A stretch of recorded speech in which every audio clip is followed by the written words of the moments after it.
नमस्कार मित्रों, जय हिंद, वंदे मातरम।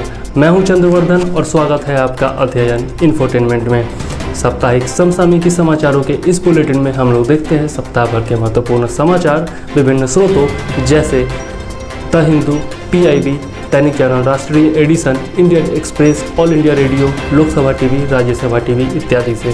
साथ ही सम्मिलित किया जाता है विभिन्न वन लाइनर्स को जो महत्वपूर्ण होता है प्रतियोगिता परीक्षाओं के लिए।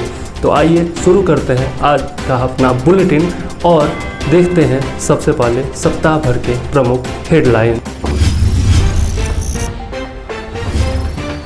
दुर्गापुर में स्थापित किया गया विश्व का सबसे बड़ा सौर वृक्ष। CSIR सिमेरी द्वारा विकसित इस सौर वृक्ष की क्षमता है 11.5 kWp से भी अधिक।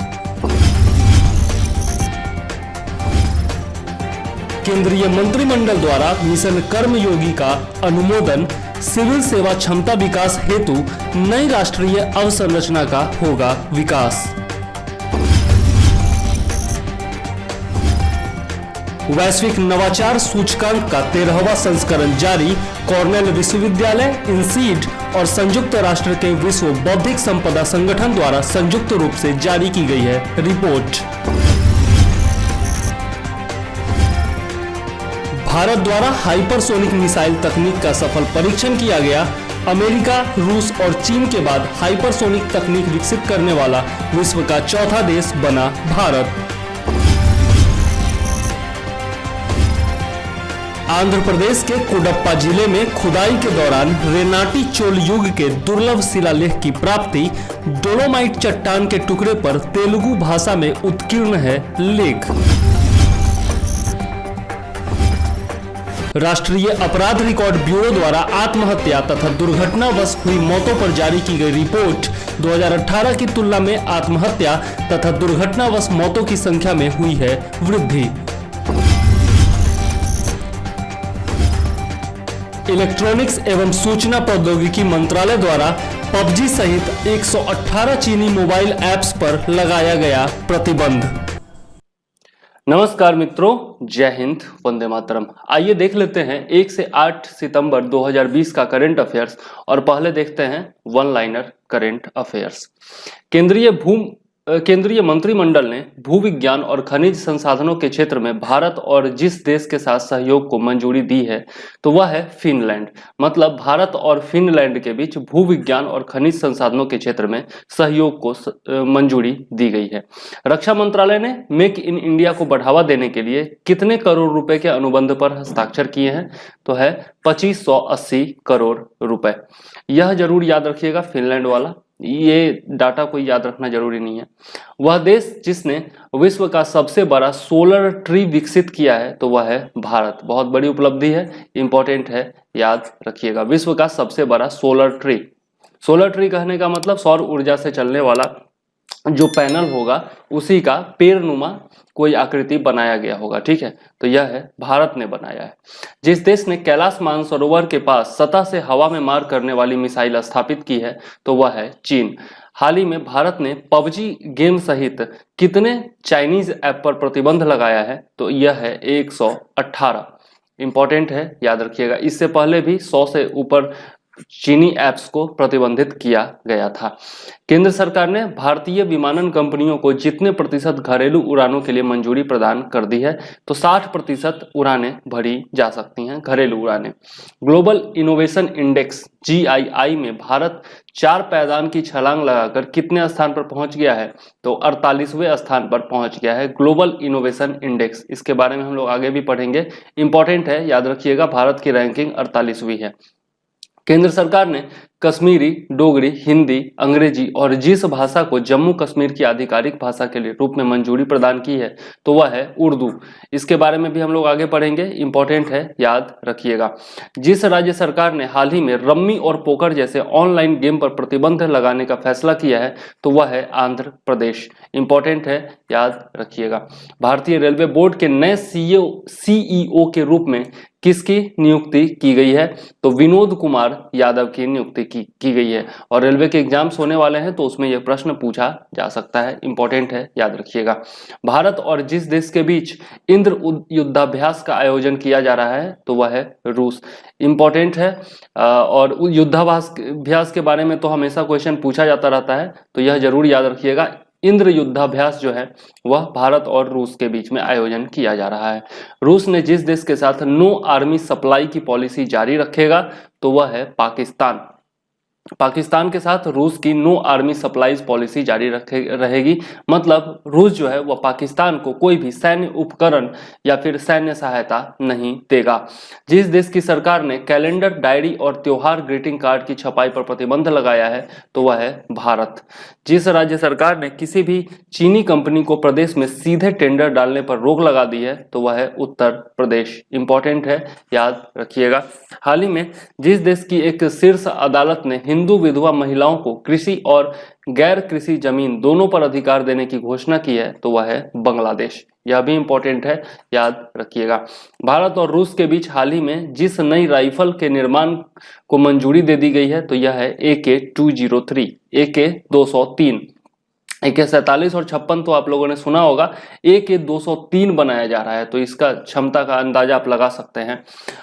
वित्त मंत्रालय के अनुसार अगस्त 2020 में जीएसटी का कितना संग्रह किया गया है? तो 86,449 करोड़ रुपए। ऑस्ट्रेलिया ने भारत के साथ व्यापारिक रिश्तों को मजबूत बनाने हेतु पूर्व क्रिकेटर मैथ्यू हेडन और भारतीय मूल के जिस राजनीतिज्ञ को अपना व्यापार दूत नियुक्त किया है तो वह है लीसा सिंह, इंपॉर्टेंट है, याद रखिएगा। सुप्रीम कोर्ट ने टेलीकॉम कंपनियों को अपना AGR बकाया चुकाने के लिए कितने साल का समय दिया है? तो 10 साल का समय दिया है। ये होता है आपका एडजस्टेड ग्रॉस रेवेन्यू इसको कहा जाता है, ठीक है। इसके बारे में हम लोग पीछे पढ़ चुके हैं AGR के बारे में, तो वहां पर आप वीडियोस देख लीजिएगा, आपको पता चल जाएगा। हाल ही में जिस राज्य के कोडप्पा जिले में खुदाई के दौरान रेनाटी चोल युग के एक दुर्लभ शिलालेख की प्राप्ति हुई है तो वह है आंध्र प्रदेश। यह BVI है, इंपॉर्टेंट है, याद रखिएगा, और इसके बारे में हम लोग डिटेल में आगे पढ़ेंगे भी। हाल ही में जिस देश ने घोषणा की है कि वह भारत को कोविड-19 संकट की प्रतिक्रिया के रूप में 3500 करोड़ रुपए की ऋण सहायता प्रदान करेगी तो वह है जापान सरकार, यह भी इंपॉर्टेंट है। रक्षा मंत्री Rajnath Singh Shanghai corporation organisation के सदस्यों की बैठक में हिस्सा लेने किस देश के लिए रवाना हो गए हैं? तो रूस के लिए रवाना हुए हैं, इंपॉर्टेंट है। तो यहां से क्वेश्चन यह बनता है कि संघाई कॉरपोरेशन ऑर्गेनाइजेशन के सदस्य देशों की बैठक जो है वह कहां हुई है? तो आपका रूस में हुई है, इंपॉर्टेंट है, याद रखिएगा। हाल ही में नए चुनाव आयुक्त के रूप में जिसने अपना कार्यभार संभाल लिया है तो वह है राजीव कुमार, इनके बारे में भी हम लोग डिटेल में पढ़ेंगे। केंद्र सरकार ने समूह ग की नौकरियों के लिए जितने नए खेलों को शामिल कर उन्हें स्पोर्ट्स कोटा के तहत नौकरी देने की घोषणा की है तो 20 नए खेलों को इसमें शामिल किया गया है। सुप्रीम कोर्ट ने जिस मंदिर की शिवलिंग में पंचामृत चढ़ाने पर रोक लगाई है तो वह है महाकालेश्वर मंदिर, इंपॉर्टेंट है, याद रखिएगा। महाकालेश्वर मंदिर यानी कि उज्जैन का जो मंदिर है, जो शिवलिंग है, ज्योतिर्लिंग जिसको कहा जाता है। विश्व नारियल दिवस जिस दिन मनाया जाता है वह है 2 सितंबर। ऑनलाइन शतरंज ओलंपियाड 2020 में किसे विजेता घोषित किया गया है? तो भारत एवं रूस को। इससे पिछले वाला जो वीडियो था आपका 25 से 31 अगस्त का, उसमें हम लोगों ने इसके बारे में डिटेल में पढ़ा भी था। ब्रिटिश ड्राइवर लुइस हैमिल्टन जिस रेस को जीतकर इस साल की 5वीं ट्रॉफी अपने नाम कर लिए हैं तो वह है बेल्जियम ग्रांड प्रिक्स, इंपॉर्टेंट है। बेल्जियम ग्रांड प्रिक्स किसने जीता है? तो लुइस हैमिल्टन ने जीता है, जो कि ब्रिटिश ड्राइवर है, इंपॉर्टेंट है, याद रखिएगा।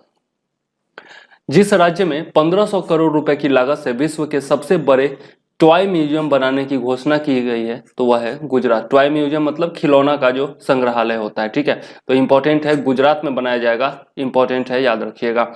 हिंदुस्तान एरोनॉटिक्स लिमिटेड कि जितने प्रतिशत हिस्सेदारी बेचने के प्रस्ताव को निवेशकों से उत्साहजनक प्रतिक्रिया मिली है, तो 15%। सरकार जो है वह HAL का 15% स्टेक बेचने जा रही है।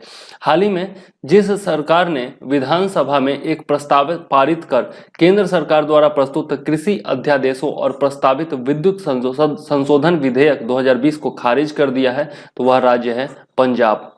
हाल ही में भारत रत्न से सम्मानित जिस पूर्व राष्ट्रपति का 84 साल की उम्र में निधन हो गया है, तो वह है प्रणब मुखर्जी। इनके बारे में भी हम लोग डिटेल में थोड़ा सा पढ़ेंगे, क्योंकि इंपॉर्टेंट है, भारत रत्न थे और पूर्व राष्ट्रपति भी थे, तो इसलिए पढ़ना जरूरी है।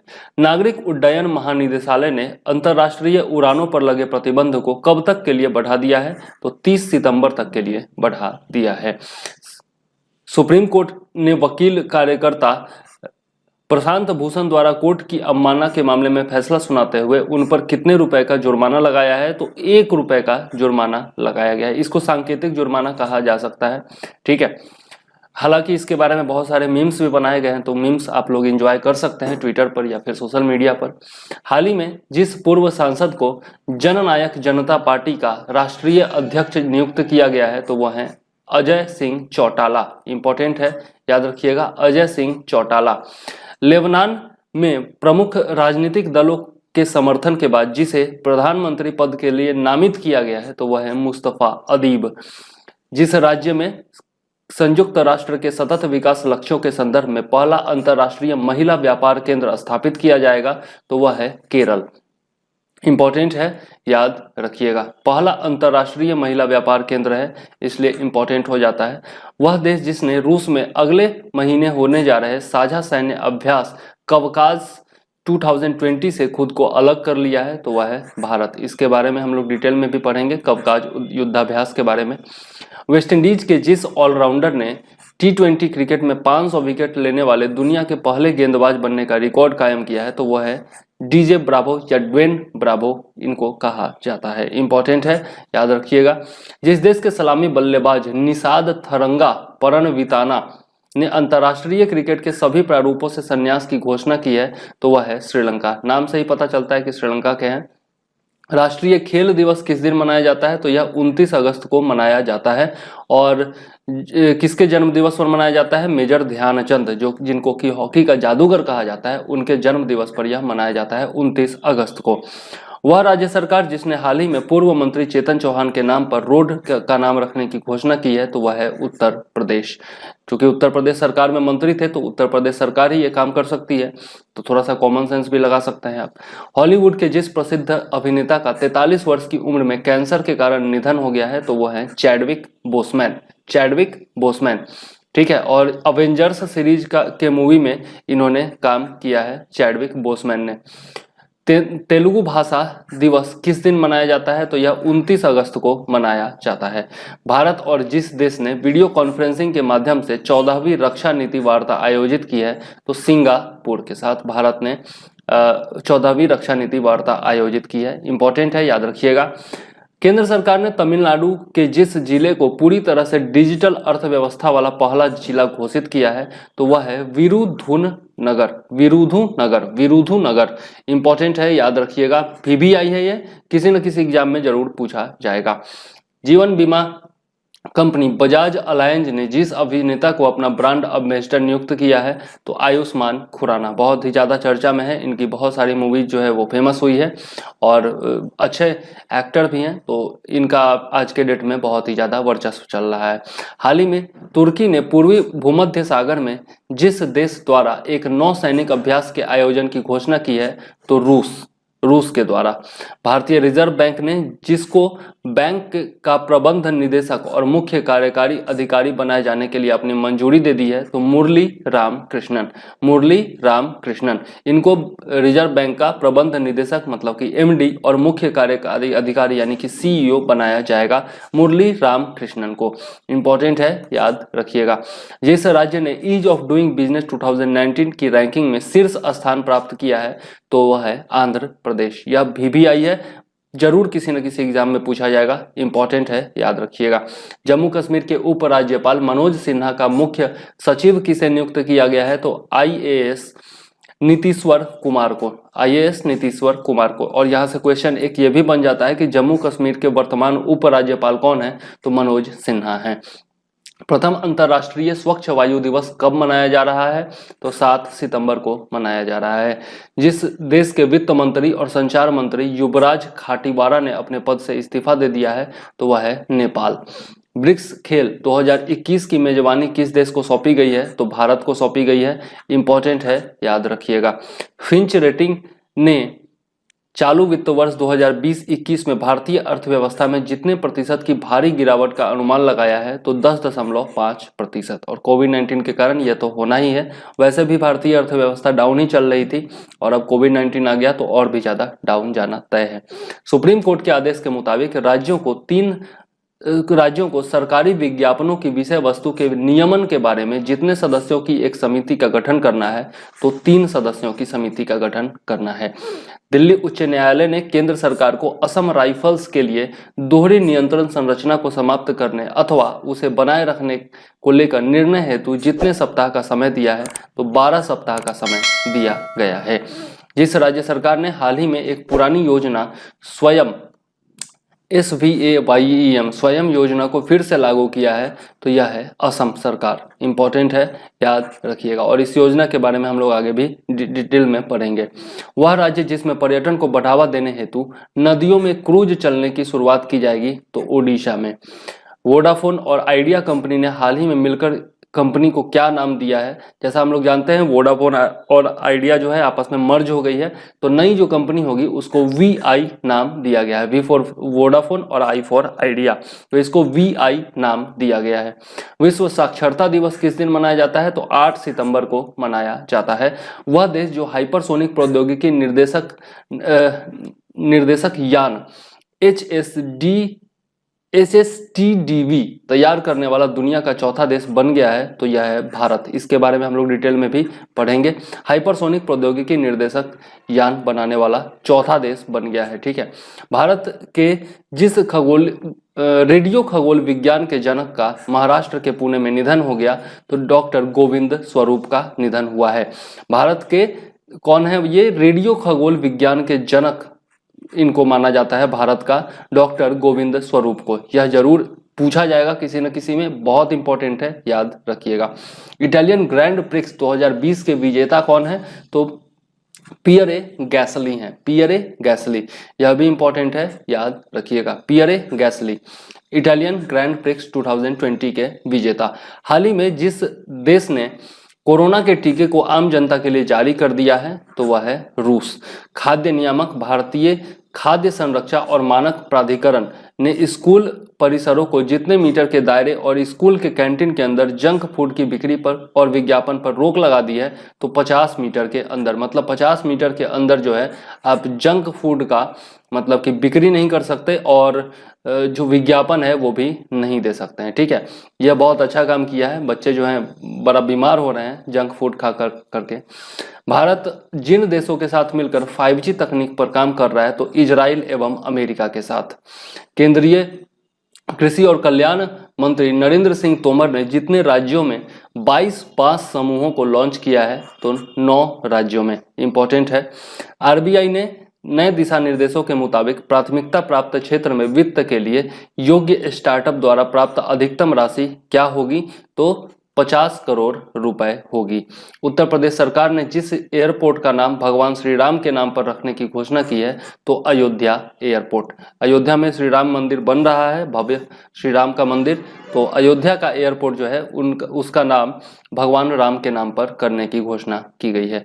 वह टीम जो ICC T20 रैंकिंग में पहले पायदान पर पहुंच गई है, तो वह है ऑस्ट्रेलिया। नई राष्ट्रीय शिक्षा नीति लागू करने वाला देश का पहला राज्य कौन बन गया है, तो हिमाचल प्रदेश। यह तो VBI है, बहुत इंपॉर्टेंट है, कोई ना कोई एग्जाम में जरूर पूछा जाएगा, याद रखिएगा। अंतरराष्ट्रीय फुटबॉल में 100 गोल करने वाला दुनिया का दूसरा खिलाड़ी कौन बन गया है, तो वह है क्रिस्टियानो रोनाल्डो। और पहला मेरे हिसाब से, वैसे मुझे पता नहीं है, लेकिन मेरे हिसाब से लियोनेल मेसी होना चाहिए, ठीक है। हाल ही में जिस तेलुगु फिल्म अभिनेता का दिल का दौरा पड़ने से 74 साल की उम्र में निधन हो गया है, तो वह है जयप्रकाश रेड्डी। यह लियोनल मेसी नहीं होगा, लियोनल मेसी तो नए खिलाड़ी हैं।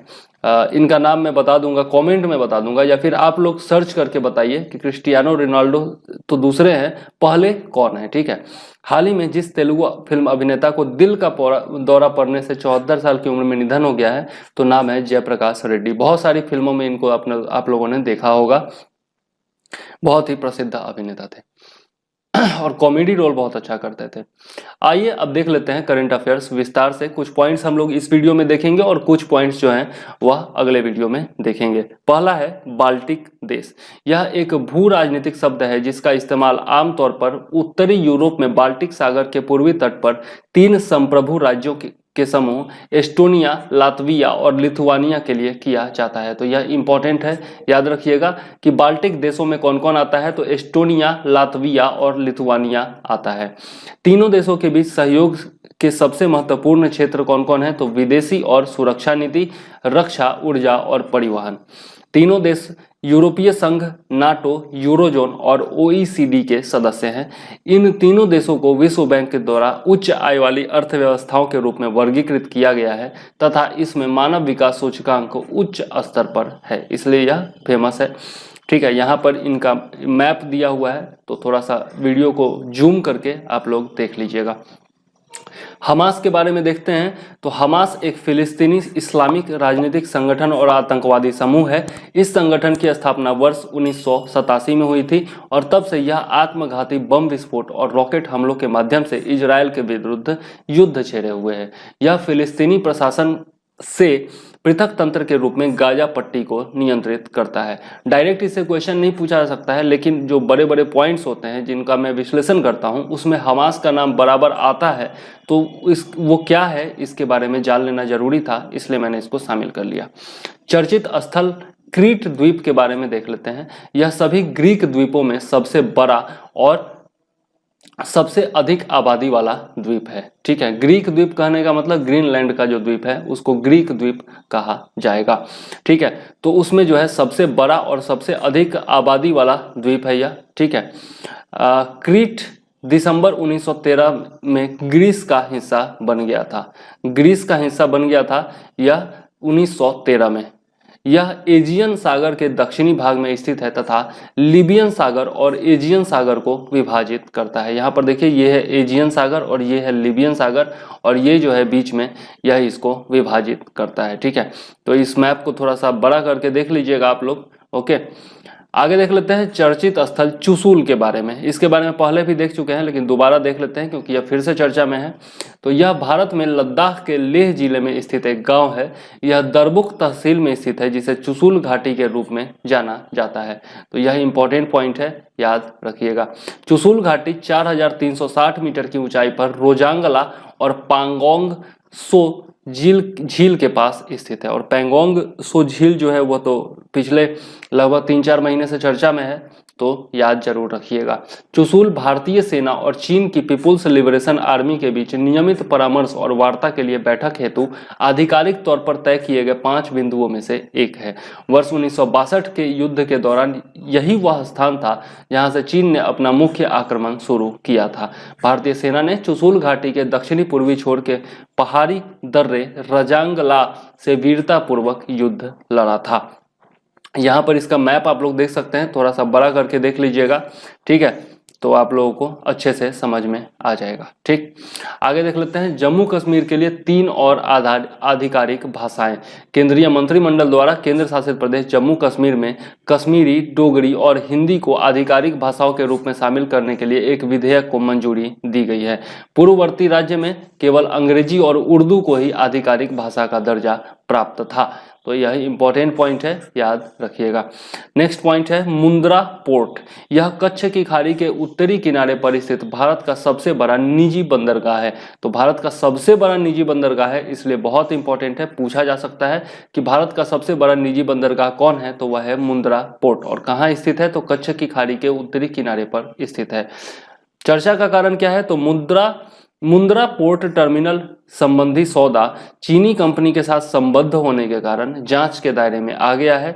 इस संबंध में सरकार अडानी पोर्ट्स के फ्रांसीसी संयुक्त उद्यम भागीदार सीजीएम और चाइना मर्चेंट्स ग्रुप के बीच समझौते की जांच कर रही है, इसलिए यह चर्चा में है। AIMA चाणक्य राष्ट्रीय प्रबंधन खेल, इसके बारे में देख लेते हैं।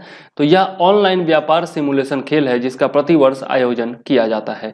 इसका उद्देश्य विभिन्न उद्योगों के भागीदार कार्यपालकों को एक संगठन चलाने की जटिलताओं से परिचित कराना है और इस आयोजन से उन्हें विशेषज्ञता एवं कौशल का लाभ सुनिश्चित कराना है। राष्ट्रीय प्रबंधन खेल प्रतिस्पर्धी मोड में प्रत्येक व्यवसाय के रोमांच का सामना करने के लिए कॉरपोरेट प्रबंधकों के लिए एक मंच है। इसका मतलब यह है कि विभिन्न जो व्यवसाय हैं उनके लिए एक प्रकार के खेल का आयोजन किया जाता है और उन्हें जो व्यवसाय के सामने जटिलता आती है, कोई भी उद्योग चलाने के लिए, व्यवसाय चलाने के लिए जो भी जटिलता आती है, जो विशेषज्ञता या कौशल का जरूरत होता है, उसको उस खेल के जरिए समझाया जाता है। तो इस प्रकार का यह खेल है AIMA चाणक्य राष्ट्रीय प्रबंधन खेल। यह अखिल भारतीय प्रबंधन संघ AIMA के द्वारा आयोजित किया जाता है। ऑल इंडिया मैनेजमेंट एसोसिएशन के द्वारा आयोजित किया जाता है, जिससे प्रतिभागियों को संसाधन प्रबंधन, बाजार के रुख, लागत विश्लेषण, उत्पाद की स्थिति, उत्पादन की योजना और माल सूची नियंत्रण पर ध्यान केंद्रित करते हुए कंपनी को चलाने की जटिलताओं का अनुभव प्राप्त होता है। चर्चा का कारण क्या है? तो team NTPC national thermal power corporation हाल ही में समाप्त all India management association Chanakya business simulation game राष्ट्रीय प्रबंधन खेल 2020 के विजेता के रूप में उभरा है। ठीक है, तो टीम NTPC जो है वह इसमें विजेता के रूप में उभरी है, इसलिए यह चर्चा का केंद्र में है। नेक्स्ट पॉइंट है इंदिरा नेवी। हाल ही में इंद्र नेवी नौसैनिक अभ्यास का 11वां संस्करण शुरू किया गया है। तो सबसे पहला पॉइंट तो यह याद रखिएगा कि यह भारत और रूस के बीच में आयोजित होता है। दूसरा पॉइंट यह है कि यह नौसैनिक अभ्यास है। ठीक है, नौसेना का अभ्यास है। ठीक है, तो यह दोनों पॉइंट इंपॉर्टेंट है, याद रखिएगा। यह भारतीय नौसेना और रूसी नौसेना के बीच द्विवार्षिक नौसैनिक अभ्यास है। तो यह 2 वर्ष में एक बार होता है, यह भी याद रखने लायक पॉइंट है। वर्ष 2003 से इसे आरंभ किया गया था। इंदिरा नेवी नौसैनिक अभ्यास दोनों नौसेनाओं के बीच दीर्घकालिक रणनीतिक संबंधों का प्रतीक है। तो 2003 से इसे आरंभ किया गया था, यह भी याद रखिएगा। नेक्स्ट पॉइंट है नीले आसमान के लिए प्रथम अंतरराष्ट्रीय स्वच्छ वायु दिवस। संयुक्त राष्ट्र महासभा ने 19 दिसंबर 2019 को वर्ष 2020 से हर साल 7 सितंबर को नीले आसमान के लिए अंतरराष्ट्रीय स्वच्छ वायु दिवस मनाने का संकल्प लिया था। इसको अंग्रेजी में कहते हैं first ever international day of clean air for blue skies. जलवायु एवं स्वच्छ वायु गठबंधन CCAC ने UNEP मतलब यूनाइटेड नेशंस इन्वायरमेंट प्रोग्राम और कोरिया गणराज्य के साथ मिलकर इस दिवस को संयुक्त राष्ट्र महासभा से घोषित कराने हेतु प्रयास किए थे। इस दिवस का उद्देश्य व्यक्तिगत, सामुदायिक, कॉरपोरेट और सरकार सभी स्तरों पर जन जागरूकता को बढ़ाना है। स्वच्छ हवा स्वास्थ्य, उत्पादकता, अर्थव्यवस्था और पर्यावरण के लिए काफी महत्वपूर्ण होता है। तो याद रखिएगा 19 दिसंबर 2019 को जो है 2020 से हर साल 7 सितंबर को यह मनाया जाएगा। ठीक है, तो यह पहली बार आयोजित हो रहा है, इसलिए बहुत ज़्यादा इंपॉर्टेंट है, इसलिए याद रखिएगा 7 सितंबर। नेक्स्ट पॉइंट है राष्ट्रीय पोषण माह। तीसरा राष्ट्रीय पोषण माह इस वर्ष सितंबर के महीने में मनाया जा रहा है। इसकी शुरुआत 2018 में हुई थी। महिला और बाल विकास मंत्रालय इस अभियान को चलाने वाली नोडल एजेंसी है। तो यह दोनों पॉइंट इंपॉर्टेंट है और इसका उद्देश्य क्या है? तो जन भागीदारी को प्रोत्साहित करते हुए छोटे बच्चों और महिलाओं के बीच कुपोषण की समस्या को दूर करने और सभी के लिए स्वास्थ्य और पोषण सुनिश्चित करने के लिए एक जन आंदोलन चलाना। नेक्स्ट पॉइंट है यानोमामी जनजाति तथा ब्लड गोल्ड। यानोमामी जनजाति के लोग दक्षिण अफ्रीका के वेनेजुएला एवं ब्राजील की सीमा पर अमेजन वर्षा वन में निवास करते हैं तथा सर्वाइवल इंटरनेशनल के अनुसार यह दक्षिण अमेरिका की सबसे बड़ी एकाकी जनजाति है। तो यह इंपॉर्टेंट पॉइंट है, याद रखिएगा। यानोमामी जनजाति कहाँ निवास करती है?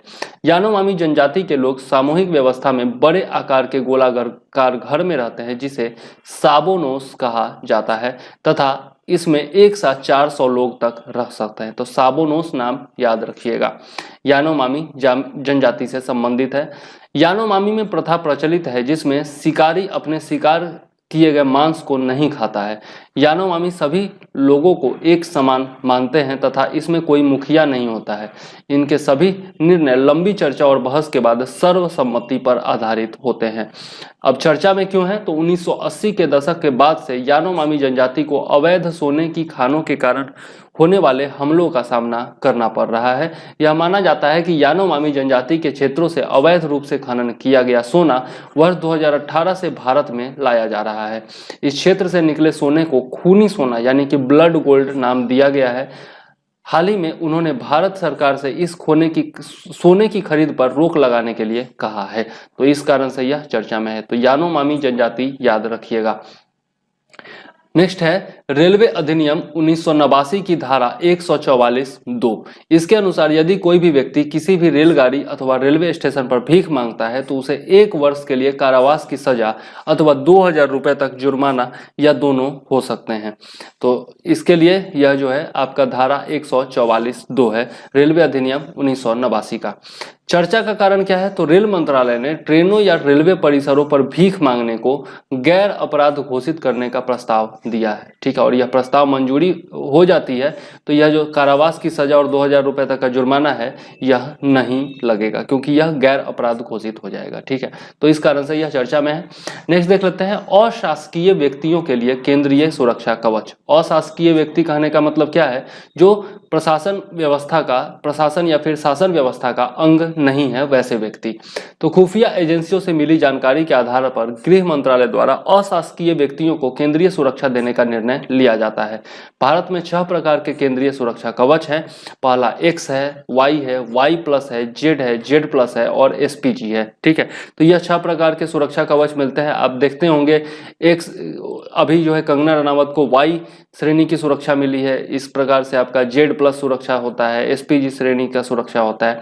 तो ये 6 प्रकार के केंद्रीय सुरक्षा कवच है, यह जरूर याद रखिएगा।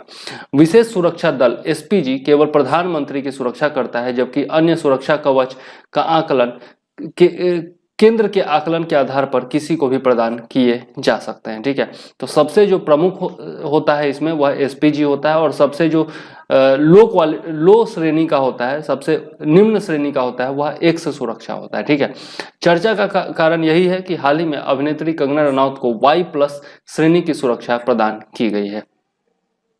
आगे देख लेते हैं इंदिरा गांधी शांति पुरस्कार के बारे में। तो शांति, निरस्त्रीकरण और विकास के लिए इंदिरा गांधी पुरस्कार की स्थापना पूर्व प्रधानमंत्री की स्मृति वर्ष 1986 में एक ट्रस्ट के द्वारा की गई थी।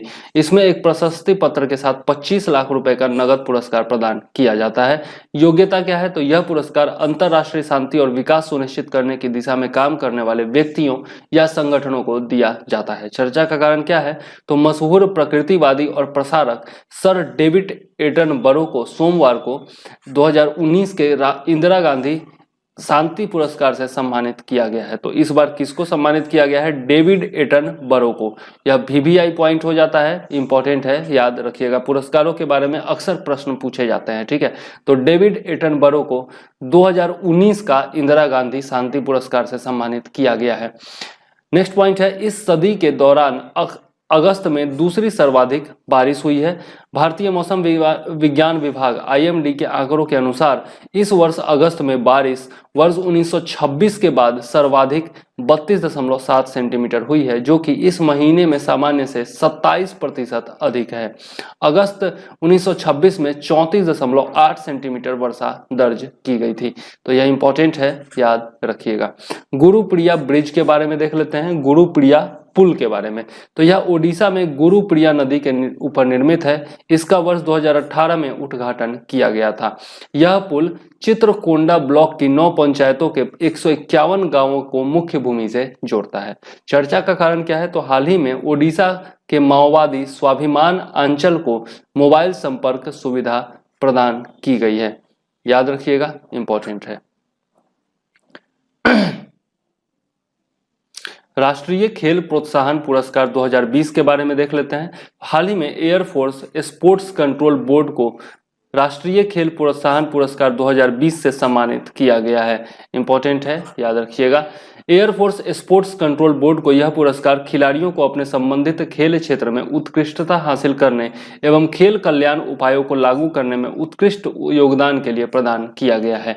कॉरपोरेट संस्थाओं, निजी हो या सार्वजनिक, दोनों क्षेत्रों में और उन व्यक्तियों को राष्ट्रीय खेल प्रोत्साहन पुरस्कार दिया जाता है जिन्होंने खेल के प्रोत्साहन और विकास के क्षेत्र में महत्वपूर्ण भूमिका निभाई हो। Air force control sports control board के बारे में देख लें तो यह भारतीय वायुसेना के अंतर्गत अंतर सेवा स्तर पर खेल गतिविधियों की योजना एवं संचालन के लिए सर्वोच्च निकाय है। इसका उद्देश्य क्या है? तो इसका उद्देश्य जमीनी स्तर पर खेलों को बढ़ावा देना, खेल संस्कृति को प्रोत्साहित करना तथा युवा एयर वॉरियर्स को खेल गतिविधियों को जीवन के एक हिस्से के रूप में शामिल करने के लिए प्रेरित करना है।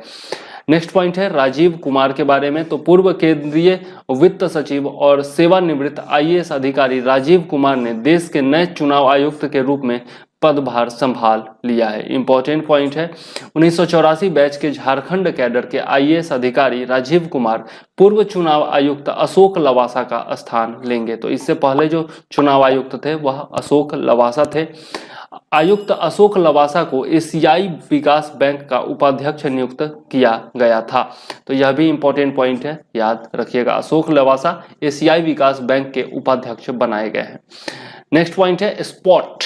हाल ही में शोधकर्ताओं ने लोगों के शरीर का तापमान और सांस लेने की दर जैसे महत्वपूर्ण संकेतों की पहचान करने वाला एक रोबोट जिसका नाम है स्पॉट उसे विकसित किया है, जो कोविड-19 लक्षणों वाले रोगियों की पहचान कर सकता है। स्पॉट नामक इस रोबोट को मैसाचुसेट्स इंस्टीट्यूट ऑफ टेक्नोलॉजी, जिसे MIT कहा जाता है, के बोस्टन डायनेमिक्स द्वारा विकसित किया गया है। इसे हाथ से पकड़ने वाले डिवाइस के द्वारा नियंत्रित किया जा सकता है। यह एक कुत्ते के समान चारों पैरों पर चल सकता है। इस रोबोट में 4 कैमरे, एक इंफ्रारेड और 3 मोनोक्रोम कैमरे लगे हैं। यह 2 मीटर की दूरी से लोगों का तापमान, श्वसन दर, नाड़ी दर और रक्त ऑक्सीजन संतृप्ति यानी कि ब्लड ऑक्सीजन सैचुरेशन को माप सकता है।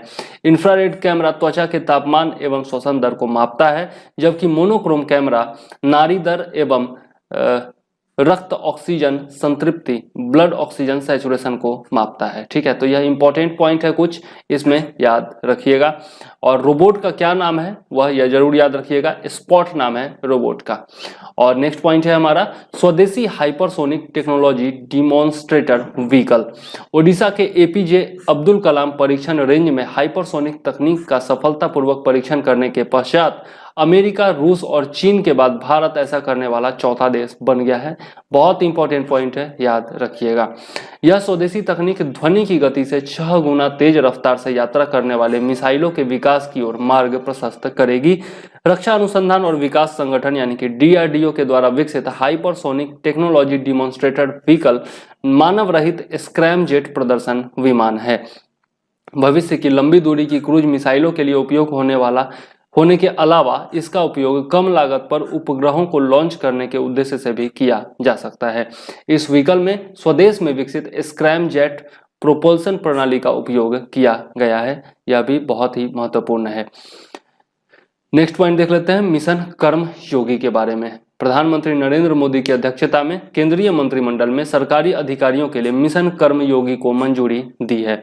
इस मिशन का उद्देश्य भारत सरकार में व्यक्तिगत, संस्थागत और प्रक्रियागत स्तरों पर क्षमता निर्माण तंत्र में बदलाव करना है।